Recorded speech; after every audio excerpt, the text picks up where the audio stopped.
National खबर, सब पर नजर।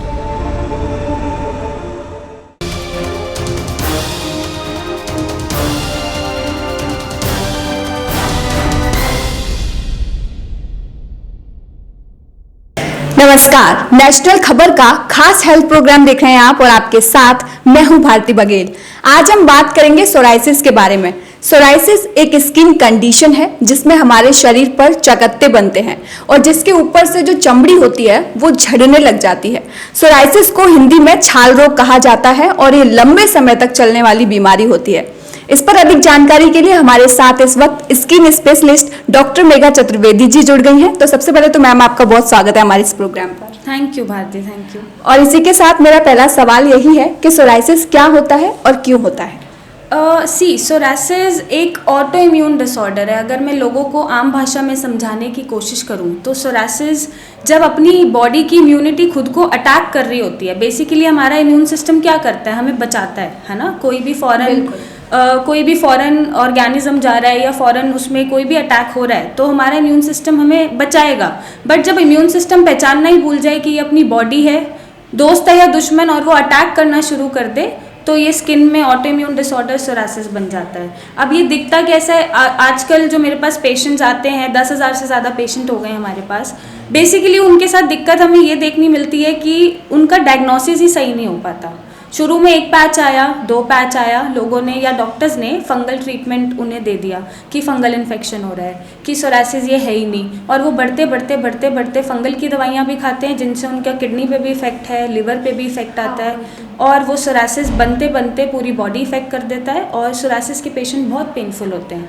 मतलब एक तरह से सोराइसिस है तो जानलेवा भी, और बहुत ही तकलीफ भरा, सफरिंग भरा सोराइसिस है। अगर मैं आपको पेशेंट दिखाऊं तो शायद आप देख ना पाओ, आप ऐसे एक रिएक्शन दे सकते हो कि अरे ये क्या हो रहा है, ये भी कोई बीमारी होती है। तो सोराइसिस को पहचानना बहुत इंपॉर्टेंट है। वैसे तो इसके टेस्ट होते हैं लेकिन टेस्ट महंगे होते हैं, हर कोई आदमी अफोर्ड नहीं कर सकता बायोप्सी कराना। तो इसके सिम्टम्स होते हैं, जैसे अगर आपको दाने शुरू हुए, पैच शुरू हुए और उसमें से स्किन आपकी झड़ रही है तो वो सोराइसिस का एक लक्षण है कि वो सोराइसिस है, ठीक है। और इसमें जलन, खुजली, ये सब आपको मिलेगा। उसमें पस मिलेगी, खुजाते खून आ जाएगा, और स्किन आप जहाँ पे भी बैठोगे वहाँ पे स्किन झड़ी हुई मिलेगी आपको। तो जहाँ पे भी सिल्वर लाइनिंग आपको बीच में दिख रही है या कॉर्नर्स पे दिख रही है या झड़ी हुई मिल रही है पेशेंट्स में, वो पहचान है सोराइसिस की।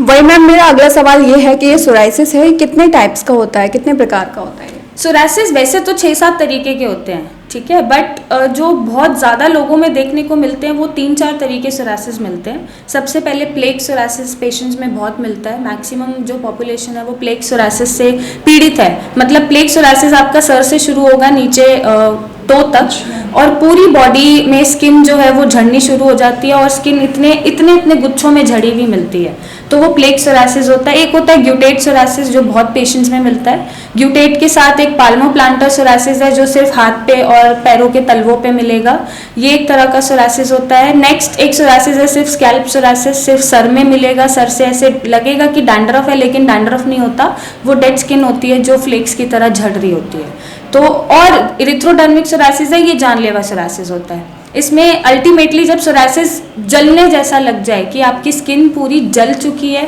हार्ड हो चुकी है, पूरी मोटी परत जम चुकी है पूरी बॉडी में, ये एक इरिथ्रोडर्मिक सोराइसिस होता है। एक इन्वर्स सोराइसिस भी हमें मिलता है। इन्वर्स सोराइसिस जैसे फोल्ड्स, जहाँ पे स्किन फोल्ड्स होते हैं, जैसे ये स्किन का फोल्ड है, कमर के पास स्किन का फोल्ड है, फीमेल्स में ब्रेस्ट के पास स्किन का फोल्ड है, या मेल्स में ग्रियोन रीजन जो होता है हमारा प्राइवेट पार्ट्स के पास, वहाँ पे भी एक सोराइसिस देखने को मिलता है। तो सोराइसिस है तो 6-7 तरीके का, बट उसका जो ट्रीटमेंट होना चाहिए वो उसको पहचान कर होना चाहिए, क्योंकि डायग्नोसिस ही नहीं बनते सोराइसिस के मेरे हिसाब से तो प्रॉपरली। क्योंकि जितने पेशेंट आते हैं वो बोलते हैं मैम फंगल ट्रीटमेंट लिया, मतलब तरह की ट्यूब्स लगाई, तरह की फंगल मेडिसिन खा ली, बट ये ठीक नहीं होता। तो उसको पहचानना बहुत इंपॉर्टेंट है सोराइसिस ठीक करने के लिए।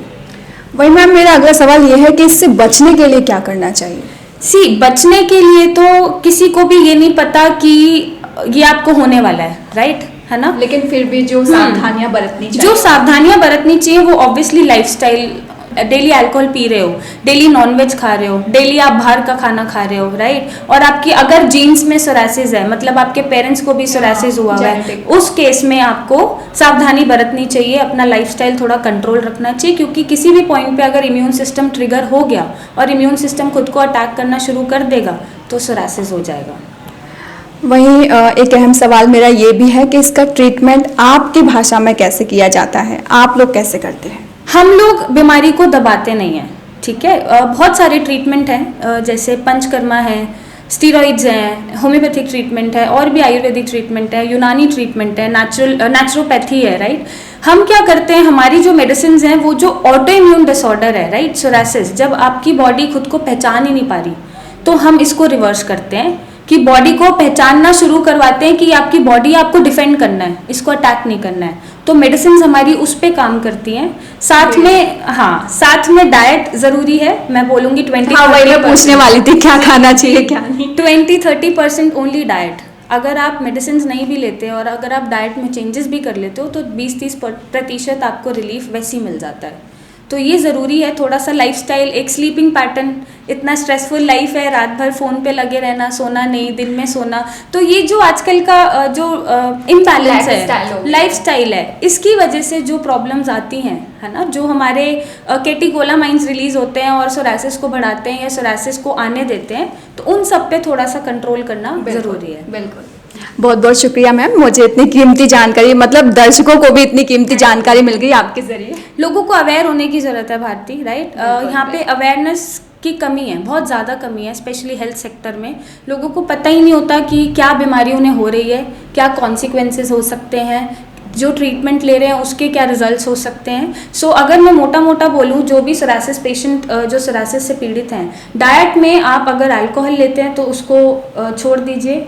नॉनवेज अगर आप डेली खाते हैं, रेड मीट, वो आप छोड़ दीजिए। आप नमक अपना स्विच करिए, सेंधा नमक खाइए, नॉर्मल नमक मत खाइए, और मिर्ची मसाले हल्के रखिए, इसी से आपको बहुत रिलीफ मिल जाएगा। बिल्कुल बिल्कुल। तो पहले तो दर्शकों आप हमें ये बताइए कि आपको आज का ये इंटरव्यू कैसा लगा। अपनी राय के लिए आप हमें कमेंट करके, कमेंट बॉक्स में कमेंट करके ज़रूर बताएं, और साथ ही साथ इसके अलावा अगर आप किसी और टॉपिक पर मैम से निदान चाहते हैं तो आप हमें कमेंट बॉक्स में कमेंट कर सकते हैं, और साथ ही हमारी मेल आईडी नीचे डिस्क्रिप्शन बॉक्स में दी हुई है। फिलहाल के लिए इतना ही, मुझे दीजिए इजाज़त, धन्यवाद।